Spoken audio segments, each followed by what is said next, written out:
وعباد الرحمن الذين يمشون على الأرض هونا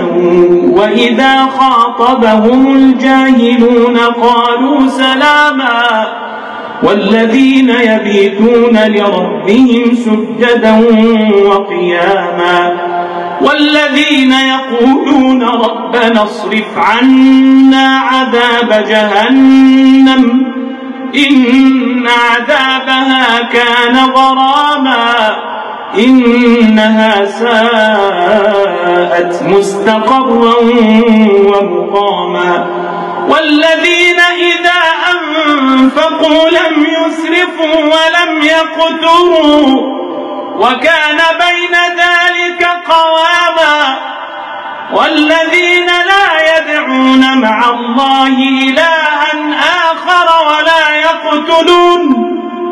ولا يقتلون النفس التي حرم الله إلا بالحق ولا يزنون ومن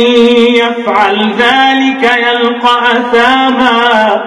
يضاعف له العذاب يوم القيامة ويخلد فيه مهانا إلا من تاب وعمل عملا صالحا فأولئك يبدل الله سيئاتهم حسنات وكان الله غفورا رحيما ومن تاب وعمل صالحا فإنه يتوب إلى الله متابا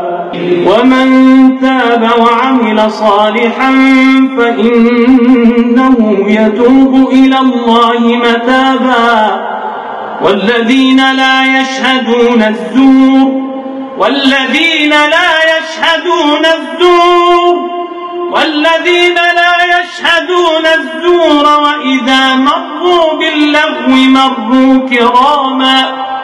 والذين إذا ذكروا بآيات ربهم لم يخروا عليها صما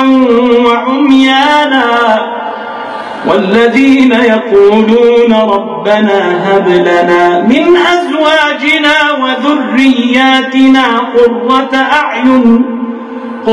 أعين واجعلنا للمتقين إماما أولئك يجزون الغرفة بما صبروا ويلقون فيها تحية وسلاما خالدين فيها حسنت مستقرا ومقاما قل ما يعبأ بكم ربي لولا دعاؤكم فقد كذبتم فسوف يكون لزاما.